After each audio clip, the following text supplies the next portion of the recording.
तो पुण्यात्मा, आप जी का सौभाग्य है कि काल के दूतों ने परमात्मा के इस अनमोल धन को पाताल में डाल रखा था। यानी ये समझ लो कूड़े के ढेर में घना नीचे दबा रखा था। अब दास पे कृपा हुई, रजा मालिक कबीर भगवान का साथ दास के साथ है, तो अब ये धन आपके रूबरू हो पाया है। इतने संघर्ष के बाद सन 1994 में दास को परमात्मा ने आदेश दिया था, गुरुदेव ने, दीक्षा उपदेश और सत्संग करने का। और आज सन 2012 हो गया, लगभग 18 वर्ष हो गए संघर्ष करते ने। -0 से भक्ति को ऊपर उभारा है परमात्मा कबीर जी की दया से। बिल्कुल नामो निशान नहीं था, ना भगवान का ना भक्ति का। परमात्मा के लिए तरफ सभी रहे थे। जैसे ये दास पहले हनुमान पुजारी था और मंगलवार का व्रत रखता था। सालासर एक मंदिर है हनुमान जी का, और उसमें इसी बूढ़ी सी मूर्ति रख रखी है। ये भगवान, अब हंसी आती है अपने कर्मों पे। काली सी मूर्ति में बना दी किसी ने, फिर देखा देखी जान लगे, वहाँ धक्के खाया करते हम। बता, काल ने ऐसा जुल्म करवा रखा है। तत्व ज्ञान का तो नामो निशान मिटा दिया और कोरी बकवाद समाज में बरवा दी झूठे गुरुओं द्वारा। तो पुण्यात्माओं, या मेर हुई भगवान की। कहीं आप देखा करते 4 ईंटें लगा रखी हैं, उस पर कुत्ते मुत्ते वहीं बैठे, वहाँ हम माथा टेकने जाएं और तेरा गजब भैया। कोई वहाँ से सारा दिन रो कर मर जाए, कोई नो कहने वाला नहीं क्यों रो रहा है पत्थर के आगे। तो इसलिए वक्त गुरु की आवश्यकता होती है, और उसके ज्ञान के आधार से भक्ति साधना करने से कल्याण हो जाता है। अब ये कितनी बुराई बढ़ गई शराब मांस तंबाकू की,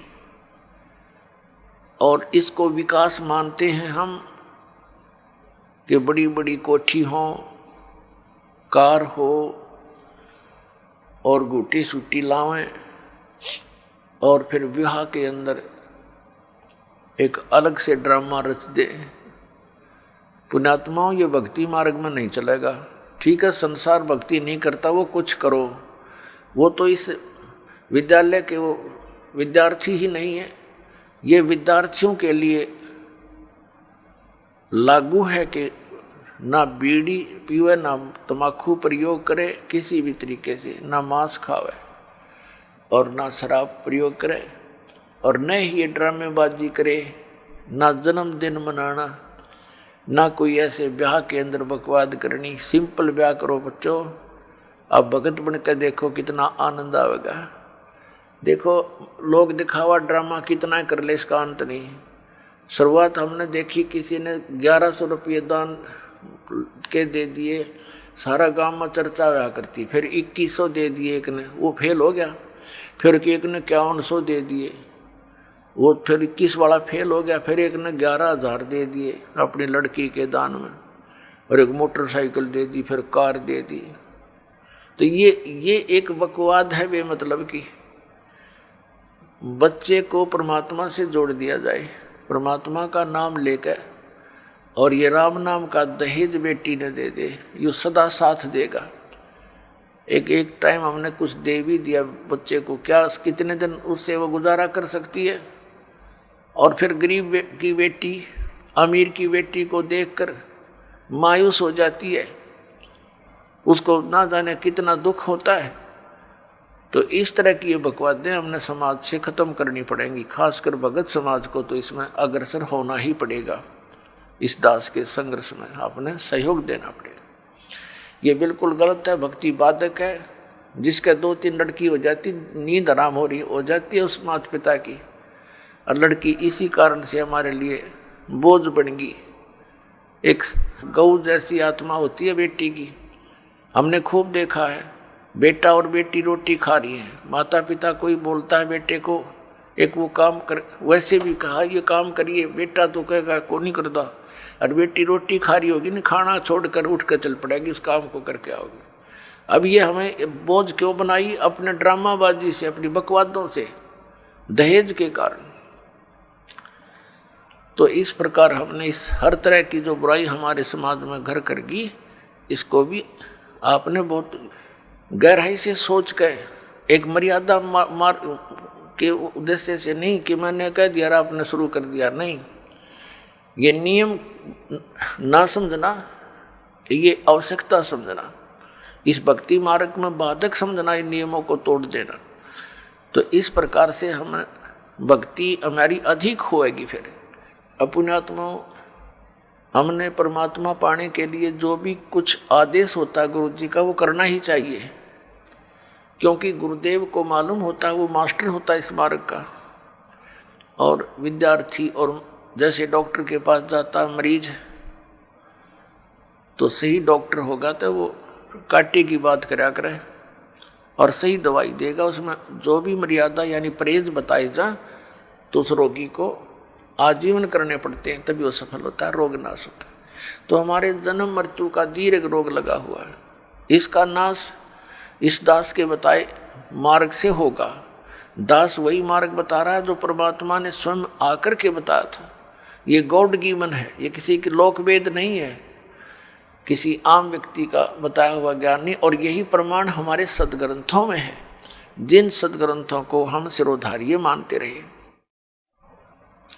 तो फिर भक्ति में देर नहीं लगेगी, आपको विश्वास होने में देरी हो रही है, और कि ये दास जो भक्ति बता रहा है वो सही है, श्रेष्ठ है, शास्त्र अनुकूल है। ये प्रमाण करने के लिए कि ये भक्ति सही है, और परमेश्वर परम पूज्य कबीर जी हैं जो जुल्हा रूप में, धानक रूप में बनारस में आए थे, ये प्रमाणित करने के लिए ये ढेर सारे आपको प्रमाण दिखाने पड़ते हैं। और कुछ दिनों के बाद फिर ये आवश्यकता नहीं पड़ेगी इन प्रमाणों की, क्योंकि आप एक दूसरे को बताओगे कि ऐसा है, फिर ये एकदम सबको स्वीकार्य हो जाएगा। अभी तक तो किसी ने देखे नहीं, खोल के वेद देखी ना, गीता पढ़ी थी, समझी नहीं गीता जी में क्या लिखा है, पुराणों में क्या लिखा है, हम पढ़ते थे लेकिन समझ नहीं सके। अब हम समझन जोगे हो गए, अरीब खूब देखेंगे, कति दृढ़ होकर कहेंगे कि सचमुच कबीर इज गॉड, कबीर परमात्मा है, और यही भक्ति सही है, यही मंत्र श्रेष्ठ है, और सब बकवाद है। तो फिर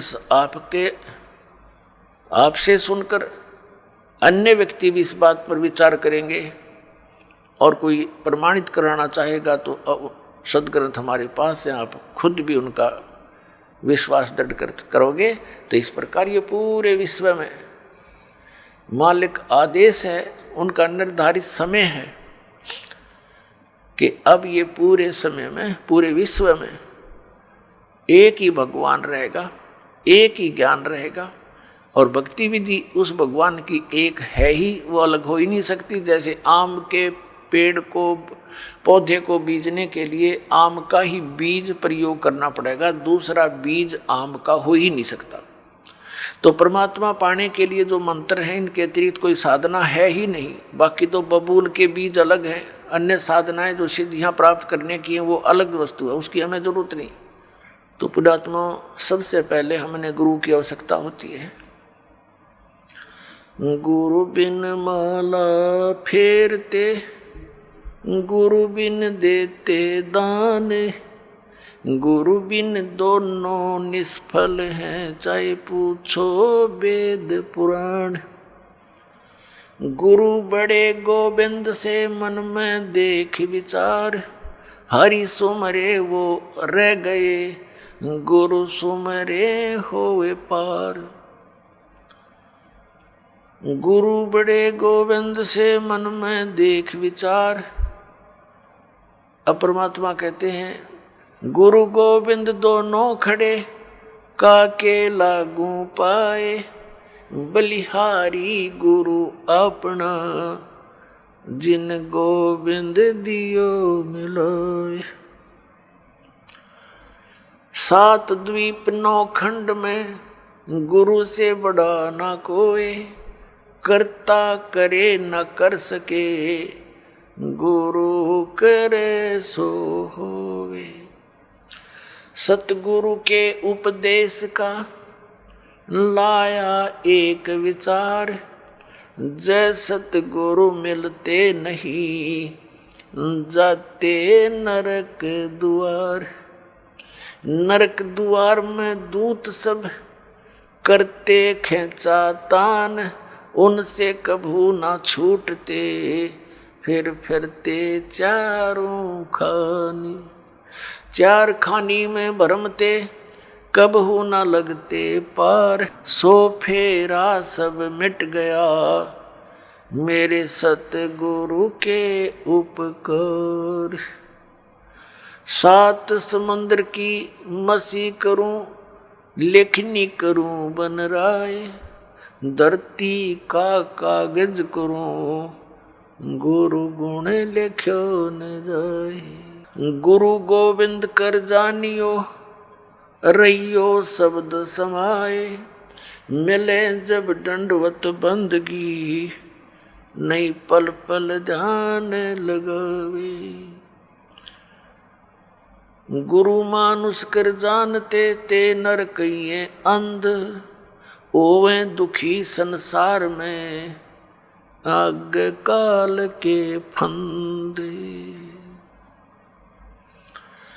गुरु को मानुष जो गिने और करे चरणामृत को पान, ते नर नरक में जाएंगे युग युग होवे समान।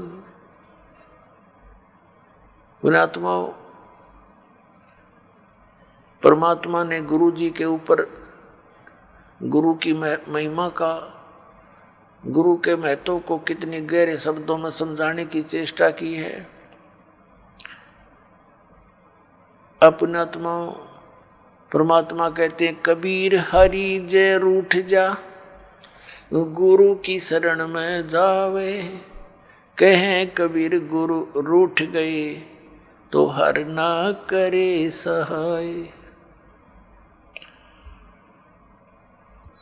अब क्या बताते हैं कि सतगुरु के उपदेश का लाया एक विचार, जय सतगुरु मिलते नहीं हम जाते नरक द्वार। पुण्यात्माओं, आपने महावीर जैन जी का इतिहास बहुत बार देखा है, दास ने दिखाया है। वो पुण्यात्मा भक्ति के लिए घर भी त्याग दिया, अपने दादाजी से उपदेश लिया, ऋषभदेव जी से, वो मारीची जी ने, और वही आत्मा आगे चल के महावीर जैन हुआ। महावीर जैन के रूप में जन्मने से पहले उस आत्मा ने 80 लाख बार तो देव पद प्राप्त किया, देवता बना, और बाकी 60 करोड़ बार गधे की योनि, 30 करोड़ बार कुत्ता, 20 करोड़ बार बिल्ली, 10 पता नहीं कितनी बार हाथी, नपुंसक, शिकारी रहा। तो जब तक सतगुरु नहीं मिलते ये प्राणी साधना करता करता भी दुखी रहता है। तो इसलिए परमात्मा बताते हैं सतगुरु के उपदेश का। पृथ्वी पर सतगुरु एक ही होता है एक समय में, अनेक नहीं होते। जैसे परमात्मा स्वयं आए थे कबीर जी, वो अकेले ही, पर वो तो परमात्मा भी थे और सतगुरु भी थे, वो तो सर्वे सवा थे। और उस समय 64 लाख शिष्य थे मालिक के। पुण्यात्माओं, विचार करने की बातें हैं, क्योंकि हम लाल की महिमा से परिचित नहीं थे। लाल की को सुनते अवश्य थे कि वो बहुमूल्य होता है, लेकिन पहचान नहीं थी। हम भगवान को सर्व सुखदायी, सब संकटों से निवारण करने वाला मानते हैं, इसलिए ही उसकी खोज में हम जगह जगह भटक रहे थे। लेकिन हमने उस लाल की हमें पहचान नहीं हुई। उन स्वार्थी लोगों ने कौड़ी को हमें लाल बताकर हमारे को दे दिया। हम उन कौड़ियों को लाल समझकर गठड़ी बांधे फिरे थे। अब दास को पता चला, परख हुई लाल और लालड़ी को परख करने की बुद्धि दी भगवान ने, और वही दास ने आपके साथ कर दी। आपको भी लाल परखने योग्य ज्ञान दे दिया। तो पहले हम साधना ठीक ना करके कितने कष्ट उठाए, उस परमात्मा ने आकर ही हमें ये ज्ञान दिया, अपनी पहचान आप ही बताई। तो क्या बताते हैं कि भक्ति करते करते भी उस महापुरुष की कितनी दुर्गति हुई, क्योंकि उनको सतगुरु नहीं मिला। 600 वर्ष पहले परमात्मा स्वयं आए थे, 64 लाख शिष्य हुए उनके, और अकेले सतगुरु थे, अकेले नाम देते थे। और पुण्यात्मा उस समय ना कोई मीडिया था, ना कोई पुस्तक का लेखन करके कहीं भेजा जा सकता था। आदरणीय धर्मदास साहिब जी ने कबीर साहब की वाणी लिपिबद्ध करके रख ली थी, लेकिन उसको बार बार इतनी को हाथ से लिखने में तो 10 साल फिर लग जाए उसको। तो ऐसे जैसे आजकल परमात्मा ने दया बख्शी है, अक्षर ज्ञान दिया, पेपर दे दिया, इस पर पुस्तक परमात्मा की महिमा लिखकर हमने आपको भेज दी, पुस्तकें बना बना कर। फिर ये इलेक्ट्रॉनिक सिस्टम परमात्मा ने दिया, सीडी का ये बना के दे दी, चिप चल पड़ी परमात्मा की दी हुई है। ये गॉड गिवन इंस्ट्रूमेंट है, ये मनुष्य के सत्र के बनाए हुए नहीं है, ये भूल जाना आप। ये मनुष्य 4 युगों में यही था, एक रेडू के अंदर और 6 खच्चर जोड़ कर रथ बना के घसीटे हांडा करते, अरीवीसी कार बना ली, हवाई जहाज बना दी, और ये इंटरनेट बनवा दिए। ये परमात्मा के दिए हुए हैं, और इस काल ने इनका दुरुपयोग शुरू करवा दिया। इसमें फिल्म देखें, नाचे कूदें, समाज दूना बिगड़ गया। लेकिन अब सुधरेगा।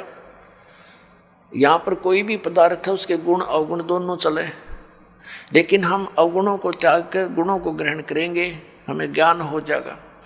तो कहने का भाव यह कि 64 लाख शेष होना उस समय एक दानक के, जुलाहे के, ये कोई बड़कों का खेल नहीं है, जिसको हम एक शूद्र कहते थे। एक कवि तक करके कवि कह के सीमित कर दिया था, फाइनल को क्लोज कर दी थी उनकी फाइल को। अब वह फाइल फिर खुली उस भगवान की। वो परमात्मा है, हमारे पिता हैं। तो सतगुरु एक ही होता है, तो वो परमात्मा स्वयं सतगुरु भी थे और वो परमेश्वर भी हैं। सतगुरु की भूमिका भी उन्होंने की, वो जगत गुरु भी वही हैं।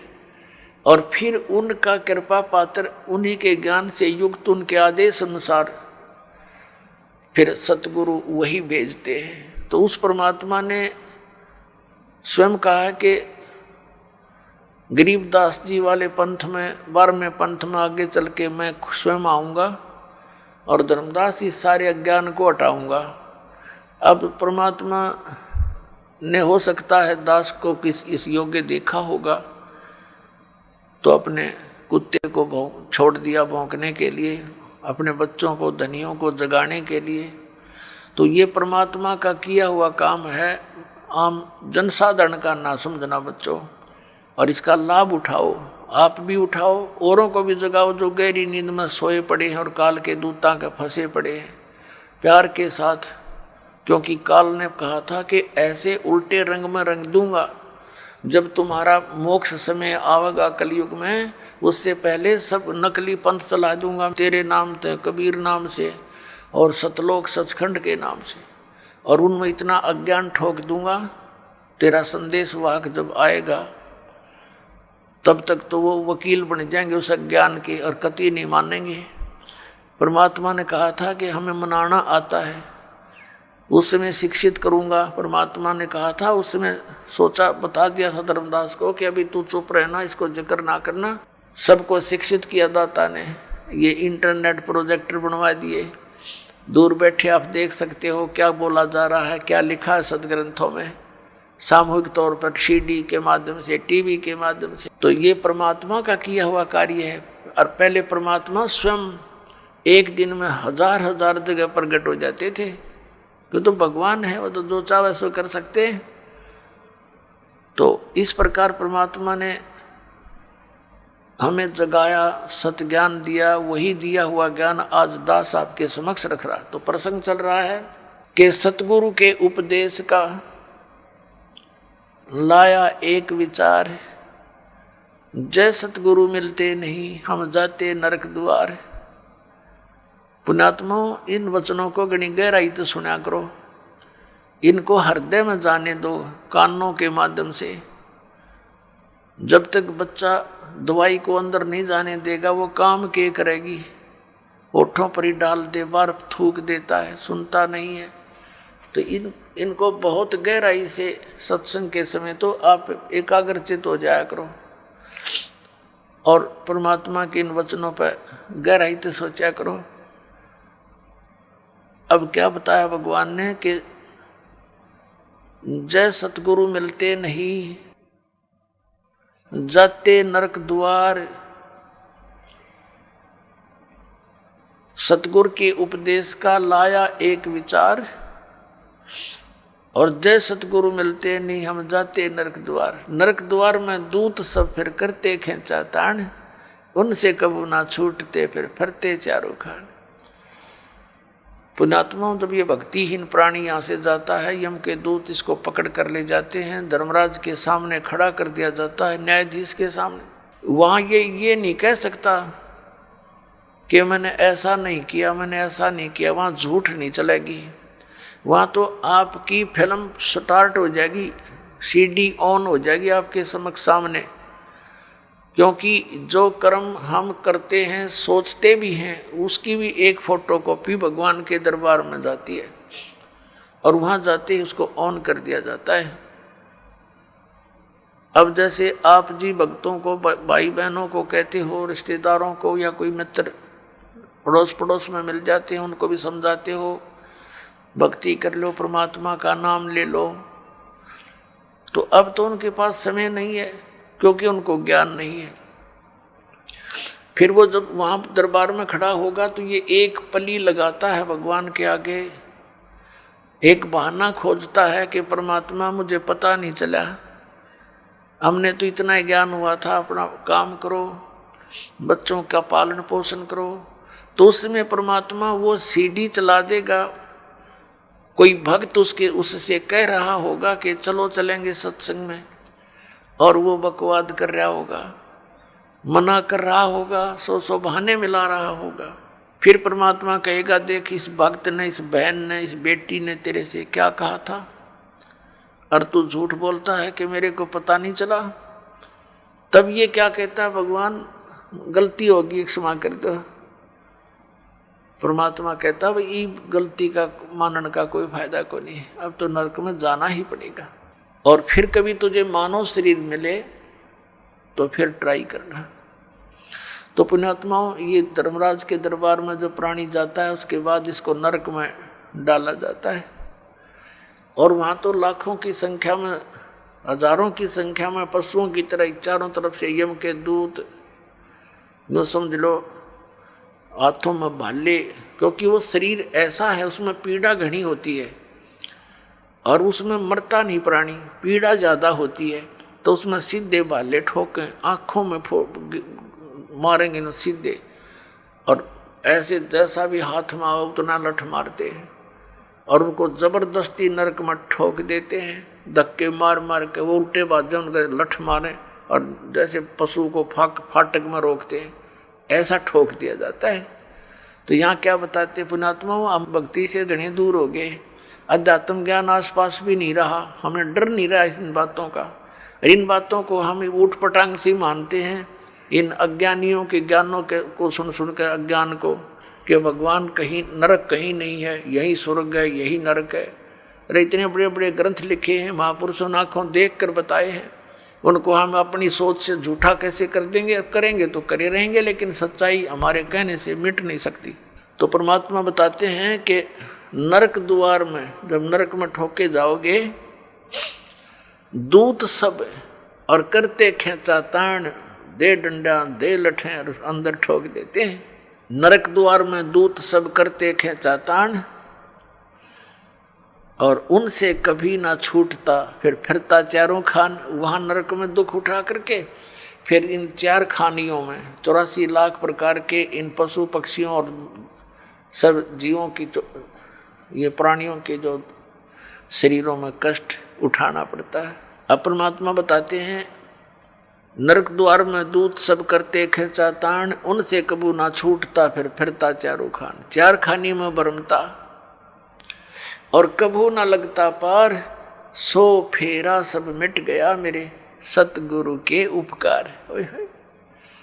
अब सतगुरु के उपकार, जैसे गरीबदास जी ने कहा है कि जा सतगुरु की मैं बलिहारी, जो जमन मरण मिटाही, जो जन्म और मृत्यु के इस दीर्घ रोग का नाश कर दे। कहते मैं उस सतगुरु पर बलिहारी हूँ। तो जन्म मरण का रोग का नाश कबीर परमेश्वर ही कर सकता है। और कबीर परमेश्वर जिस भी अपनी आत्मा को दास को यहाँ भेजता है अपना सामर्थ्य देकर, तो यह उसके द्वारा परमात्मा ही करवाता है। अन्य ना तो किसी भगवान की भक्ति से ये जन्म मरण का रोग नाश हो सकता। यदि हम श्री राम श्री कृष्ण अर्थात विष्णु जी इनकी पूजा करके चाहें कि हमारा जन्म मरण का रोग कटे, ये नाशवान इनकी जन्म मृत्यु स्वयं होती है। ऐसे ही शंकर जी की जन्म मृत्यु होती है, ब्रह्मा जी की जन्म मृत्यु होती है। इनका पिता है सरपुरुष जिसको काल रूपी ब्रह्म भी कहते हैं। जो गीता बोल रहा है श्री कृष्ण जी में प्रवेश करके, वो स्वयं स्वीकारता है। गीता जी अध्याय नंबर 4 के श्लोक नंबर 5 और 9 में, अध्याय नंबर 2 के श्लोक नंबर 12 में, गीता जी अध्याय नंबर 10 के श्लोक नंबर 2 में ये कहता अर्जुन तेरे मेरे बहुत जन्म हो चुके हैं, तू नहीं जानता मैं जानता हूँ। इससे सिद्ध है कि इस ब्रह्म की पूजा करने वाला भी जन्म मरण के रोग से नहीं बच सकता। और ब्रह्म की साधना ब्रह्म पुजारी गुरु से ही लेनी पड़ती है। उस गुरु की शरण में जाने से भी जन्म मृत्यु का रोग नहीं कट सकता। और जब तक जन्म मृत्यु का रोग नहीं कटेगा हम शांति नहीं हो सकती। गीता ज्ञानदाता 8वें अध्याय के 3 श्लोक में कहता कि अर्जुन वो परम अक्षर ब्रह्म है। अर्जुन ने 8वें अध्याय के प्रथम मंत्र में पूछा कि हे भगवान, आपने जो 7वें अध्याय के गीता जी के 29वें श्लोक में जिस तत्ब्रह्म के विषय में कहा है कि उसको जान करके प्राणी फिर केवल यहाँ से जन्म मृत्यु के रोग से छूटने का ही प्रयत्न करता है, जरा माने बुढ़ापा, वृद्धावस्था के कष्ट और मरण माने मृत्यु से ही बचने का छुटकारे की कोशिश करता है, वही संसार की किसी वस्तु में इच्छा नहीं रखता। तो 8वें अध्याय के प्रथम श्लोक में पूछा कि किम तत्परम, गीता ज्ञानदाता ने 8वें अध्याय के 3 श्लोक में कहा वो परम अक्षर ब्रह्म है। फिर 8वें अध्याय के 5 और 7 श्लोक में तो अपने बारे में कह रहा है गीता ज्ञानदाता कि अर्जुन तो मुझ में मन वाला हो, मेरे पर आश्रित हो जा, मेरी भक्ति कर और युद्ध भी कर तो मुझे ही प्राप्त होगा। तो इसने अपनी भक्ति करने वाले को कहा है लेकिन मुझे प्राप्त होगा, शांति नहीं हो सकती, युद्ध तो करना पड़ेगा।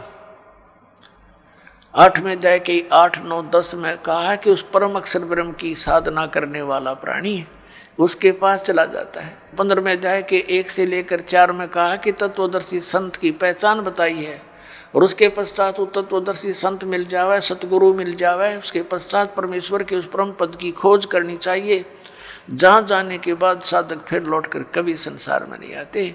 18वें अध्याय के 62 में और 66वें श्लोक में कहा कि अर्जुन तू सर्वभाव से उस परमेश्वर की शरण में जा, उस परम अक्षर ब्रह्म की शरण में जा, उसकी कृपा से ही तू परम शांति को और सनातन परम धाम को प्राप्त होगा। और ऐसे ही 18वें अध्याय के 66वें श्लोक में कहा कि सर्वधर्मान प्रीतज माम, मेरे सतर की जो साधना है, जैसे 8वें अध्याय के 13वें श्लोक में गीता ज्ञानदाता कहता है कि ओम इति एकाक्षरम ब्रह्म व्यवहारण माम अनुस्मरण ये प्रयाति तदन देहम सयाति परमाम गतिम। मुझ ब्रह्म का एक ओम मंत्र है और ओम से होने वाली जो परम गति है उसको वही प्राप्त कर सकता जो अंतिम श्वास तक ओम का ही जाप करता हुआ शरीर त्याग कर जाता है। तो उससे कौन सी गति होती है? ब्रह्मलोक प्राप्ति होती है, क्योंकि ब्रह्म का मंत्र ओम है। 8वें अध्याय के 16वें श्लोक में गीता जी में कहा कि अर्जुन ये ब्रह्मलोक पर्यंत सब पुनरावर्ती में है। वहाँ गए हुए प्राणी भी फिर जन्म मरण के चक्कर में रहते हैं। और उस परम अक्षर ब्रह्म की भक्ति के लिए 17वें अध्याय के 23वें श्लोक में गीता जी में कहा कि ओम तत्सत इति निर्देश ब्रह्मण त्रिवेद समर्थ है, ब्राह्मणा तेन वेदा च यगा विहिता पुरा। सच्चिदानंद घन ब्रह्म के पाने की 3 मंत्र का निर्देश है। ओम तत्सत, ओम ये ब्रह्म का है, तत् ये अक्षर पुरुष का है। गीता जी अध्याय नंबर 15 के श्लोक नंबर 16 और 17 में 3 पुरुष हैं, एक सर पुरुष, एक अक्षर पुरुष, एक परम अक्षर पुरुष। जो परम अक्षर पुरुष है वो सबसे श्रेष्ठ है और वही वास्तव में अविनाशी है। अन्य सर पुरुष और अक्षर पुरुष को नाशवान कहा है और उसके उनके लोकों में जितने प्राणी हैं वो भी नाशवान है। तो उनकी भक्ति से तो मोक्ष हो ही नहीं सकता।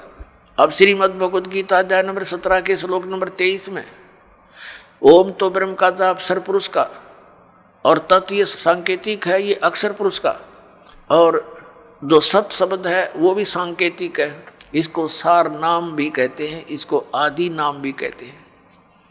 वो है परम अक्षर ब्रह्म का। तो इन तीनों मंत्रों की मजदूरी से, इन तीनों मंत्रों की साधना से हम भगवान प्राप्त कर सकते हैं, उस मोक्ष सफल प्राप्त कर सकते हैं, वो सुख प्राप्त कर सकते हैं जिसके विषय में वर्णन किया गया है। अब जैसे हम हैंडपंप लगाते हैं तो हैंडपंप में हम बोकी मारते हैं, तो ये बोकी और हैंडपंप ये हमारा उपास्य नहीं है, लेकिन इस तरीके बिना वो उपास्य वस्तु नहीं मिल सकती है, वांछित वस्तु नहीं मिल सकती, जल नहीं मिल सकता। तो ये पूजा नहीं कर रहे हम तो वो साधन अपनाया है जिससे वो जल मिल जाए।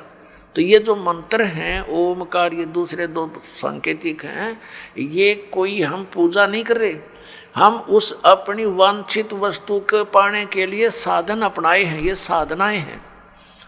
तो ये साधना है उस परम अक्षर ब्रह्म के पाने की। जैसे सतनाम का 2 अक्षर का मंत्र है, एक ओम एक तत्। जैसे आदरणीय नानक साहिब जी की जन्म साखी के अंदर समुद्र की साखी में ये प्रमाण है उन 2 अक्षर के मंत्र का। दास अभी बोल के नहीं बताएगा। तो इन दोनों मंत्रों का जाप किया जाता श्वास उश्वास से।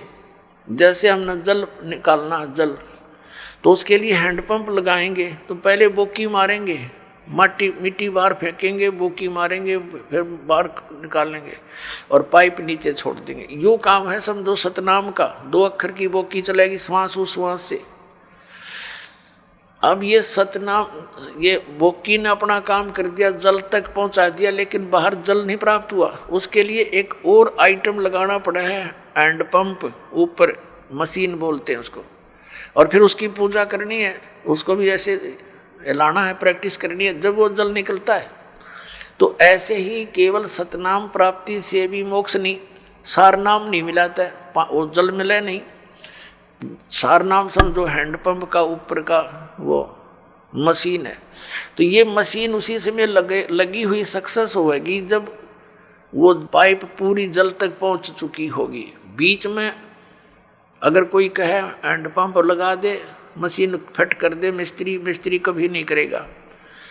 तो ये दास आपको ये सब व्यवस्था बता रहा है, ये आपने करनी है, मजदूरी करनी है इसकी। और जब सारनाम का समय आएगा, आपकी पाइप पहुंच जाएगी जल तक के आसपास, तो फिर हैंडपंप यानी सारनाम आपको दिया जाए। तो इस प्रकार हम इस ओम, उस परम अक्षर ब्रह्म के पाने का ओम तत्सत, ये 3 मंत्र का जाप है। ओम ये ब्रह्म का है, तत् ये अक्षर पुरुष का है, उसको परब्रह्म भी बोलते हैं, और सत ये परम अक्षर ब्रह्म का, इसको पार ब्रह्म कहते हैं। पार ब्रह्म, एक परब्रह्म एक पार ब्रह्म। ब्रह्म तो ये सरपुरुष है, ये काल भगवान 21 ब्रह्मांड का स्वामी। अक्षर पुरुष इसको परब्रह्म कहते हैं, ब्रह्म से नेक्स्ट भगवान, पर यानी दूसरा। और इससे ऊपर पार ब्रह्म माने सबसे परले पार का, सबसे ऊपर वाला, वो पार ब्रह्म होता है। जैसे आप संतों की वाणी में पार ब्रह्म शब्द सुनते हो, वो परब्रह्म के लिए नहीं है, वो पार ब्रह्म यानी उस सत्य पुरुष की तरफ संकेत है, परम अक्षर ब्रह्म की तरफ संकेत है। तो जैसे तो उस परमात्मा के पाने का फिर 3 मंत्र का जाप है। ओम तत्सत, तो इस प्रकार हम उस परमात्मा को पाएंगे। कैसे पाएंगे? गीता जी अध्याय नंबर 18 के श्लोक नंबर 66 में कहा है, इस गीता ज्ञानदाता ब्रह्म ने सर्वधर्मान परित्यज माम एकम शरणम व्रज अहम तवा सर्व पापेभ्य मोक्षामि मा शुच। ये क्या कहता है कि मेरे सत्तर की जितनी पूजाएं हैं वो मुझ में छोड़ दे, मुझे दे दे मेरे सत्तर का जो तूने मजदूरी करी है, फिर मैं तुझे यहाँ से जाने दूंगा नहीं। तू मेरा बंधक मजदूर है और मेरा कर्ज उतार दे, फिर तू उसकी शरण में जा। एकम, एकम माने जिसके बराबर दूसरा ना हो, अद्वितीय, जिसके समान दूसरा कोई शक्तिशाली भगवान ना हो, उस एकम शरणम व्रज, उसकी शरण में जा। हरिन अज्ञानी हमारे धर्मगुरुओं ने अनुवाद करता है, ऋषि मंडलेश्वर ने अनर्थ कर रखे गीता जी में, अनुत्तम मान्यता थी, उत्तम बता रहे हैं। ये देखिए ने व्याकरण बदल डाली अपनी अज्ञानता के कारण। और व्रज माने जाना होता है, ये आना बोलते हैं, आना लिखा हुआ अनुवाद कर रखा है। इंग्लिश का वर्ड है गो, और गो माने जाना होता, आना तो हो ही नहीं सकता।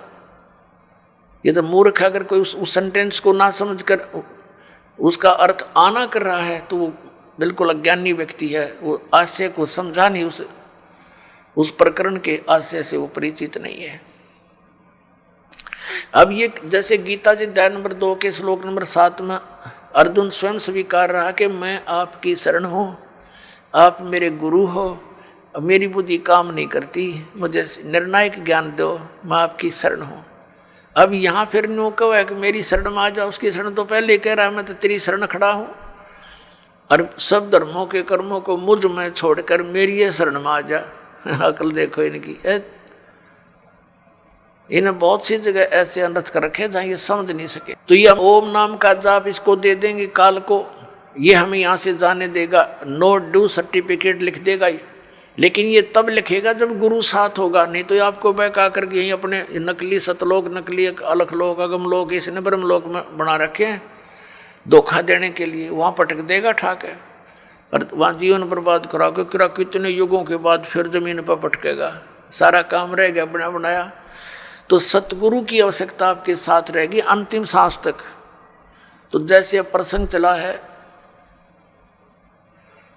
कि हम ओम नाम का जाप इसको दे देंगे, और फिर हमने 7 संग ब्रह्मंडों को पार करके जाना है इस अक्षर पुरुष के परब्रह्म के 7 संग ब्रह्मंडों को, उसके लोक से जाने का किराया देना है इसका।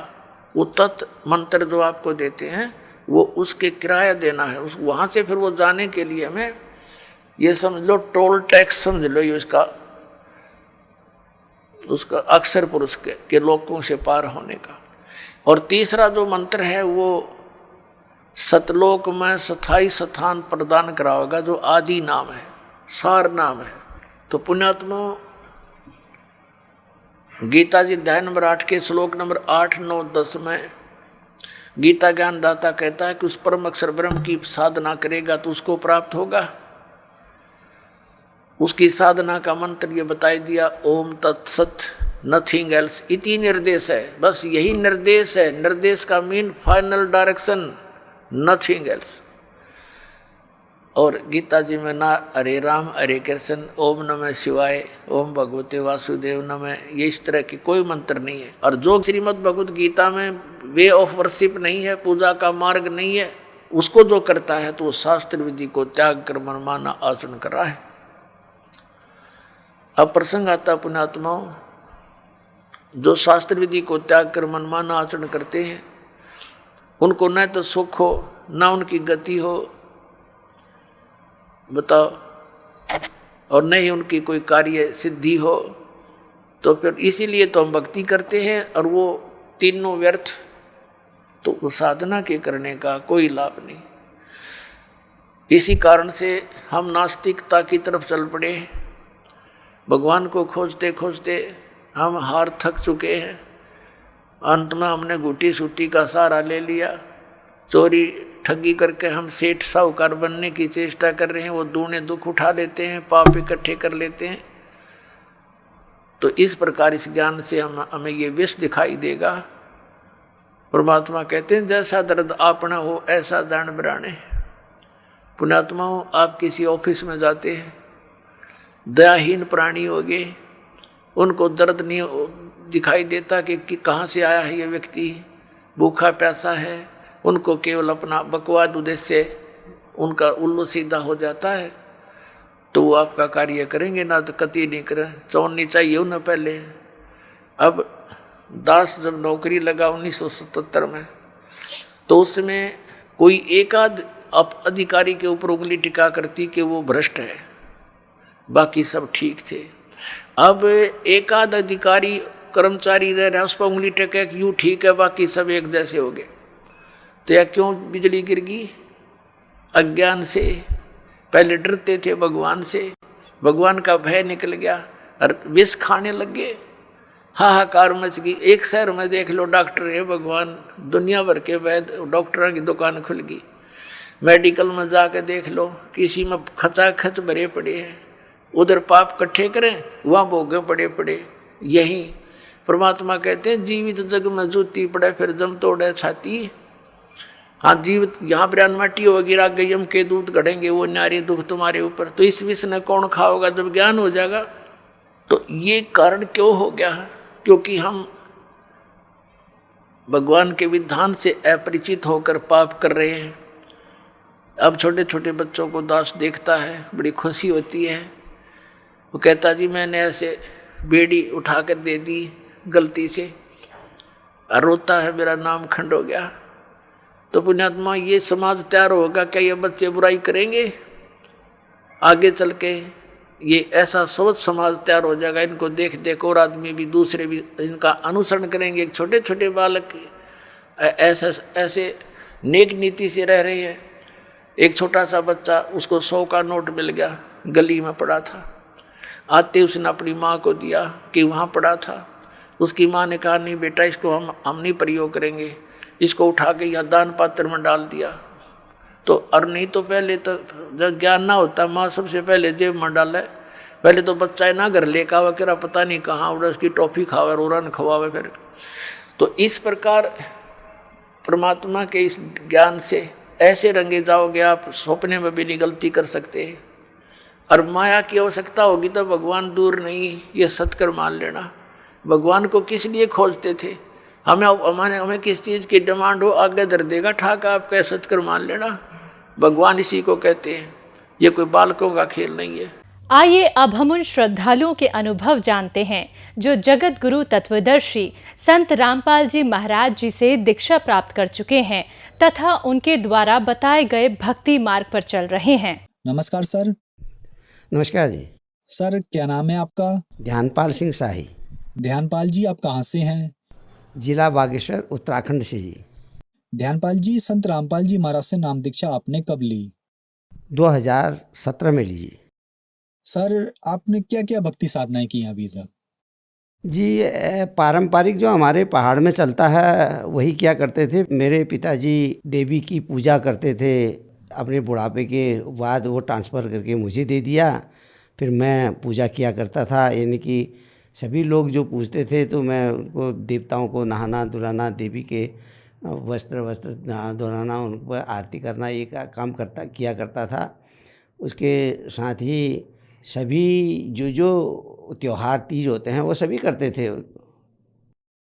सर जैसा कि आपने बताया कि आप पारंपरिक पूजाएं करते थे, देवी देवताओं की पूजा करते थे और देवभूमि उत्तराखंड से हैं आप, तो फिर क्या कारण बना कि आप संत रामपाल जी महाराज जी की शरण में गए? जी, ये तो मैं सब कर रहा था, और मैं जब नौकरी से बाहर हो गया था तो मैंने तब भगवान की मुझे बड़ी ज़रूरत पड़ी कि क्लरिकल नौकरी थी हमारी इलेक्ट्रिकल इंस्पेक्टर्स ऑफिस में उत्तर प्रदेश के। इसका नैनीताल में कार्यालय था, डिविजनल कार्यालय में थे हम। तो मैं देवी देवताओं और इन साधु संतों के पास गया कि आखिर ये क्या वजह हुई कि मैं तो परमात्मा का, भगवान की पूजा भी करता हूँ, भक्ति भी करता हूँ, सब पूजाएं होती हैं, उसके बावजूद मेरे साथ ऐसा अन्याय कैसे हो गया? ऐसा तो कुछ नहीं था कि हमने कोई ऐसा गलत काम किया हो या हमारी कोई गलत रिपोर्ट हो, तो मुझे कहीं पर सेटिस्फेक्शन नहीं मिला। मैं लखनऊ में भूतनाथ के बाबा के पास गया। ऐसी चर्चा थी कि भूतनाथ बाबा उधर से कहाँ से, सीतापुर से 1 मिनट में सीतापुर में दिखते हैं, उसी समय लखनऊ में दिखते हैं। वो बड़े ज्ञाता हैं, बड़े जानकार हैं, वो सब भूत भविष्य की बताते हैं। तो मैं भी लाइन में लगा, वहाँ 2-3 मरतबा गया उधर, और वहाँ पर भीड़ भाड़ में जैसे तैसे मैंने बाबा जी के पास तक पहुँच ही गया मैं। वो वहाँ पर गुफा बनाए हुए थे अपने मंदिर के पास में, और एक धुनी जली थी, धुनी के पास बैठे थे, राख ले करके कपाल पर वो दर्शनार्थियों के लगा रहे थे। मैं भी उनके पास पहुंचा।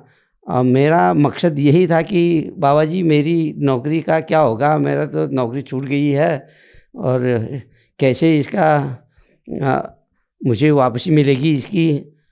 तो बाबा ने मेरे बोलने से पहले ही राख निकाली, मेरे सिर पर लगाए, बोले देवी जी दुष्ट है तेरे से, और फिर आना, अभी जाओ, जब जैसा आदेश होगा वैसा होगा। फिर अब हम फिर गए उनके पास में, तो वो मिले नहीं। कहा वो कहीं अपने दूसरी जगह गए हैं। फिर तीसरे अटेम्प्ट गए, फिर नहीं मिले। तो इससे हमने अंदाज़ा लगा लिया कि ये सब जो है बेकार की बातें हैं, कुछ है नहीं इसमें ताकत। जो भी देवी देवताओं का पूजा पाठ थी उसमें से हमारी रुचि हट गई। परंतु इतना ज़रूर था कि परमात्मा भगवान तो हैं कहीं न कहीं, क्योंकि ये सृष्टि जो बनी है, ये इसको संचालित करने वाला तो है ही है। ये हमें विश्वास ज़रूर था। और इसी वजह से हम टीवी पर ये जो आजकल बहुत वो चल रहे हैं, संत लोगों के प्रवचन चल रहे हैं, कोई कथा कह रहे हैं, कोई कथाकार हैं, तो उनको सुनते थे, लेकिन रुचि नहीं बनती थी किसी में। एक दिन रामपाल जी महाराज जी का सत्संग चल रहा था। साधारण से आदमी सफ़ेद कुर्ते पजामे में बैठे हुए। पहले दिन तो हमें अजीब सा लगा, ये क्या बोल रहे हैं, क्या नहीं बोल रहे हैं। फिर उसके बाद ज़रा सा इच्छा बनी कि और देख लेना चाहिए, इसी समय तो आता है शाम को। तो 1-2 दिन और देखा हमने, तो रुचि बन गई हमारी संत रामपाल जी महाराज के वचन को सुनने में, वाणी को सुनने में। बहुत उनसे अपने शास्त्रों से खोल करके दिखा रहे थे जी। इस तरीके से हम संत रामपाल जी महाराज के शरण में आए। सर, आपने बताया कि आपने संत रामपाल जी महाराज जी का सत्संग सुना। संत रामपाल जी महाराज आपको शास्त्रों के अनुसार शास्त्रों को खोलकर प्रमाण दिखा रहे थे। तो संत रामपाल जी महाराज आपको ऐसा क्या प्रमाण दिखा रहे थे कि आपको संत रामपाल जी महाराज जी की शरण में जाने के लिए मजबूर होना पड़ा? जी हाँ, बिल्कुल, ये बहुत उत्तम सवाल है सर। शास्त्रों के बारे में सभी हमारे यहाँ पर जो हमारे पूजा पाठ वगैरह करवाते हैं पंडित लोग, तो वो ज़रूर बात करते थे, ये शास्त्रों में कहा है, ये गीता में कहा है, ये वेदों में बोला जाता है। परंतु कभी भी उन्होंने इंगित करके नहीं दिखाया कि वेद इस अध्याय में इतने नंबर श्लोक में या मंत्र में ये बात कही है। वो मनमुखी अंदाज से तुक्का लगा करके बोलते थे। और रामपाल जी महाराज उंगली लगा करके और वो चैप्टर को खोल करके, वो अध्याय को खोल करके बता रहे थे कि इस ऋग्वेद में मंडल नंबर इतने में यहाँ पर ये बात कही है। गुरु जी का ज्ञान शास्त्रोक्त है, शास्त्रों से प्रमाणित है। केवल हमारे हिंदू धर्म के शास्त्रों से ही नहीं, वरन सभी दूसरे धर्मावलंबियों के, जैसे मुस्लिम का कुरान शरीफ है, और ईसाइयों का बाइबिल है, सिख धर्म का गुरु ग्रंथ साहिब हैं। इन सभी जो शास्त्र हैं, जो सभी ग्रंथ हैं, इनसे प्रमाणित करके भक्ति को बताया संत रामपाल जी महाराज जी ने। वो ही हमारे दिल में जची, और उसी को आधार बना करके हमने गुरुजी बनाए संत रामपाल महाराज को, और उनकी बताई हुई भक्ति पर आरूढ़ हैं। सर, आपने संत रामपाल जी महाराज जी को अपना गुरु बनाया, तो गुरु बनाने के बाद जैसे बहुत सारे श्रद्धालुओं को लाभ मिलते हैं, तो क्या आपके साथ भी कुछ ऐसे अनुभव हुए? जी, मुझे अनमोल शारीरिक लाभ हुए, आध्यात्मिक लाभ हुआ कि हमको सत भक्ति मिली और मोक्ष मार्ग मिल गया। वैसे भी हमारी मौत थी 2018 में, बड़े एक्सीडेंट हुआ था हमारा। एक स्कूटी से साइकिल में हम सवारी कर रहे थे, जा रहे थे कहीं, घर से निकले थे और इसका टाइम था, लॉकडाउन का टाइम था उस समय, कोरोना की वजह से। और वो हमारी मौत पता नहीं, जबकि वही चल ही नहीं रहे थे वाहन, और वो कहाँ से आया और मेरी ही लेन में सीधा आ करके सीधे पूरे फोर्स से टक्कर मार दी उसने। जैसे 2-3 गज का फासला रहा होगा, तो परमात्मा ने मेरी याददाश्त को लुप्त कर दिया। मैंने आवाज़ ज़रूर सुनी, बड़ी ज़ोर की आवाज़, और मैं जब 5-7 मिनट बाद मुझे होश आया तो मैं देखा कि लोग मेरे चारों तरफ से खड़े हो रहे हैं और उठा चलो, ले चलो कह रहे हैं। एक टैक्सी भी आई हुई है, उसमें रख करके मुझे ले गए। मैं कह रहा हूँ मत करो यार, मुझे चोट नहीं लगी है, कुछ नहीं हो रहा है, ज़रा सा खून हो रहा था, मुँह से आ रहा था खून। तो लोगों ने समझा कि एक्सीडेंट बड़ा हो गया है, सड़क पर इसका सिर लग गया है और ये जो है सर में फट गया है, मुँह से खून आ रहा है, इसको वहाँ पर। तो हॉस्पिटल गए, तो हॉस्पिटल में भी डॉक्टर ने पहले ही कह दिया क्या बात हुई है। उन्होंने कहा ये एक्सीडेंट हो गया था साहब यहाँ पर। उन्होंने कहा इनको रेफ़र कर दिया है, बागेश्वर ले जाओ, आगे जिला मुख्यालय ले जाओ। वो यहाँ पर कोई सुविधा नहीं है, कोई मशीनरी नहीं है हमारे पास, एक्सरे तक का इंतज़ाम नहीं है। तो बागेश्वर गए, तो वहाँ पर उन्होंने, डॉक्टर साहब ने चेकअप किया, लिखा एक्सरे के लिए और अल्ट्रासाउंड वगैरह के लिए कहा। तो सबसे पहले एक्सरे की बात आई, तो एक्सरे में कुछ भी नहीं निकला, कहीं कोई चोट पटक कुछ नहीं निकली, सिर में कहीं, गर्दन में कहीं भी। तो और लिख दिया उन्होंने दवाई, इतनी लंबी फहरिस्त लिख दी दवाइयों की। मैंने एक दवाई भी नहीं ली उसमें से।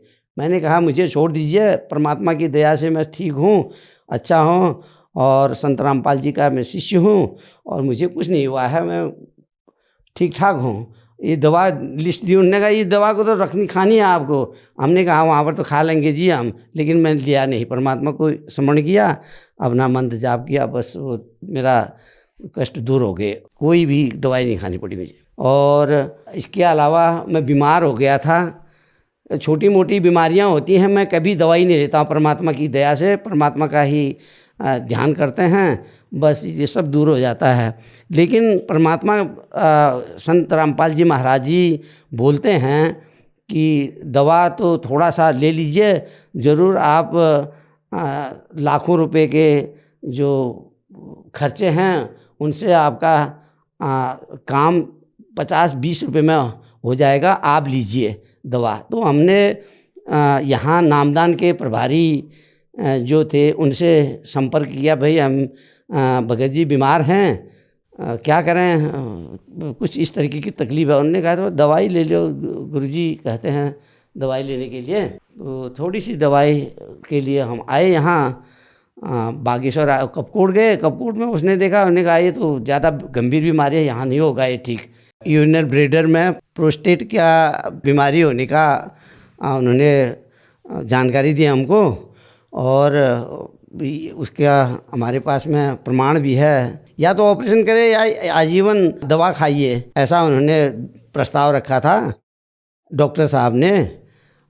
तो मैंने वहाँ पर वो तो ले लिया, उनने जो दवाई लिखी वो दवाई भी ले ली, थोड़ी सी 15 दिन की दवाई भी ले ली, और मैं चला गया घर पे।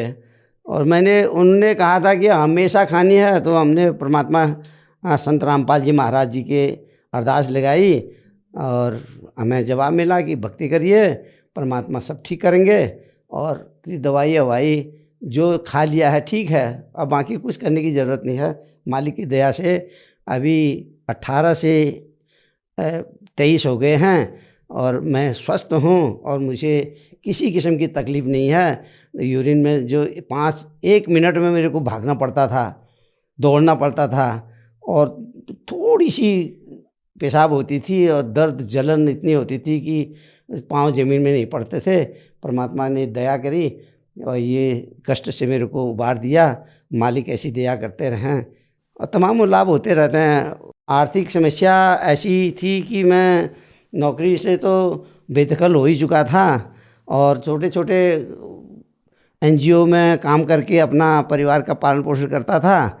और जब से परमात्मा की शरण में आया, मेरा घर बहुत सुंदर ढंग से चल रहा है। घर भी नया बन रहा है, बच्चे अपना वो हो रहे हैं, पत्नी भी मेरी अच्छे सुखी हैं और उनको भी ऐसा कोई बड़ी बीमारी नहीं है। परमात्मा संत रामपाल जी महाराज जी की दया से आर्थिक स्थिति भी अभी ठीक है, बच्चा कमा रहा है। नशा भी करते थे, कई वर्षों तक, करीब 30 वर्षों तक नशा किया है और चेन स्मोकर थे। बीड़ी तो मुंह में रहती थी, दूसरी जल जाती थी, पता भी नहीं चलता था बीड़ी मुंह में है मेरी। और उसके बाद बीड़ी छोड़ी। लोगों ने कहा तो बीड़ी तो बहुत वो हो गया, तेरा खांसी वांसी हो रही है और टीबी हो जाएगी तेरे को। हमने कहा चलो बीड़ी छोड़ देते हैं, तो हमने खैनी शुरू कर दी। तो अब एक छोड़ा दूसरा रोग पकड़ लिया, तो इस तरीके से वो चली रही थी खैनी। परमात्मा की शरण में आए तो सब बंद होगी, कोई किसी किस्म का नशा नहीं, किसी किस्म का कोई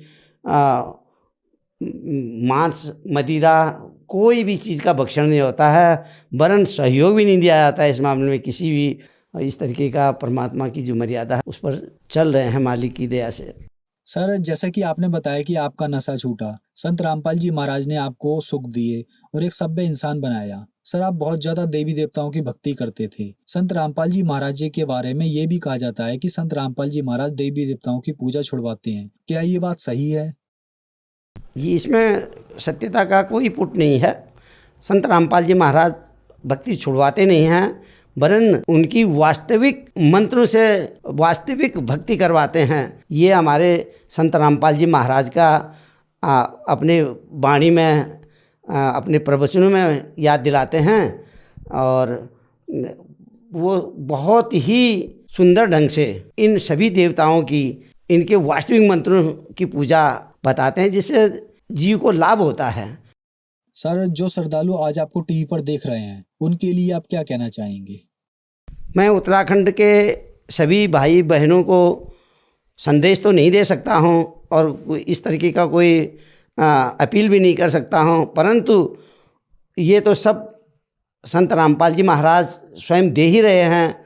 इनसे इतना ही विनती कर सकता हूं दोनों हाथ जोड़ के कि आप एक बार अवश्य सतगुरु संत रामपाल जी महाराज के किताब, उनके द्वारा लिखित पुस्तकों को पढ़ें। ज्ञान गंगा है, जीने की राह है, गीता तेरा ज्ञान अमृत है, इनको पढ़ें।